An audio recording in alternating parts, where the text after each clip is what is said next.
За шагналын ач холбогдлыг та юу гэж бодож байна? Манай төрийн саргал ацаг нэмэн. Өнөөдөр Монгол улсын хувьд бол инженеруудын хувьд ялангуяа шинжлэх ухааны технологийн их сургуулийн хувьд их чухал үйл явдал болж байна гэж бодож байна. Азийн бүтээмжийн байгууллагаас 5 жил тутам болгодог үндэсний бүтээмжийн шагналыг Монгол хүн тэр дотор Монгол улсын инженер төрийн соёлхолд манай Нацаг нэм маань энэ шагналд тодорхойлогдож энэ шагналыг авч байгаад бол Монголын нийт хамтан түүний дотор нийт инженерүүд шинжлэх ухааны технологийн их сургуулийг төгссөн үе үеийн төгсөгчид эрдэмтэн мэргэд багш нар үнэхээр их баярлж байгаа гэж бодож байна. Тийм учраас бол Нацаг нэмдэ баяр хүргэе.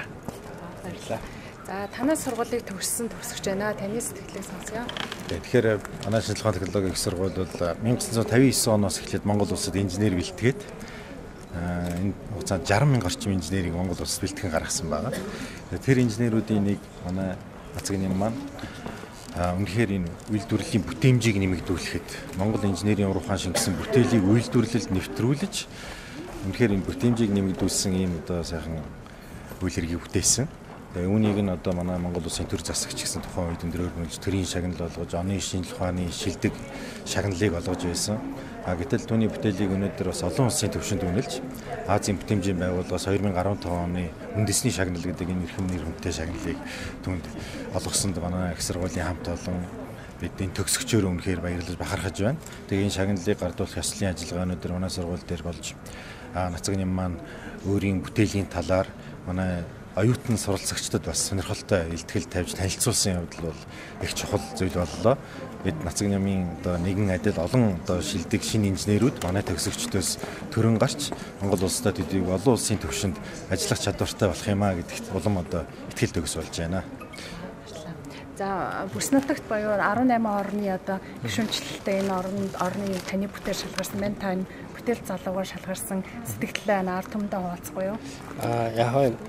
Яг ер нь бусад Монгол инженерүүдэд бас их сургамжтай боллоо. Тэгэхээр энэ Азийн бүтээмжийн төвийг мэдтгүү, би ч мэддгүй байсан. Тэгээ энэ Азийн бүтээмжийн төв Монголд байдаг. Тэрээр дамжуулаад Япон руу бүтээлээ явуулаад англи хэлээр. Тэгээ бүтээл нь одоо нэг 2 жил ч юм амьдрал дээр батлагдсан. Тэгээ тэрийг японочууд судлаад одоо яг тэр бүтээлийг хийдэг шин Монопол компани гэдэг English Electric, Basler Electric хоёр дэлхийд байгаа байхгүй. Тэрнтэй мөнгө төлөөд шалгуулт юм байна.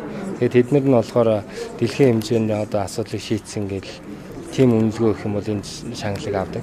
Тэгэхээр энийг ганц бий биш те Монголын бүх одоо зохион бүтээгч инженерүүд ийм руу ингээд өөрийгөө үнэлүүлээд одоо Азда яг өнөөдөр Тайландд энэ хурал нь олж байгаа байхгүй.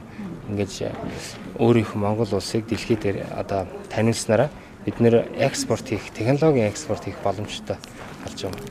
За баярлалаа, танд ажлын амжилт хүсье. За баярлалаа.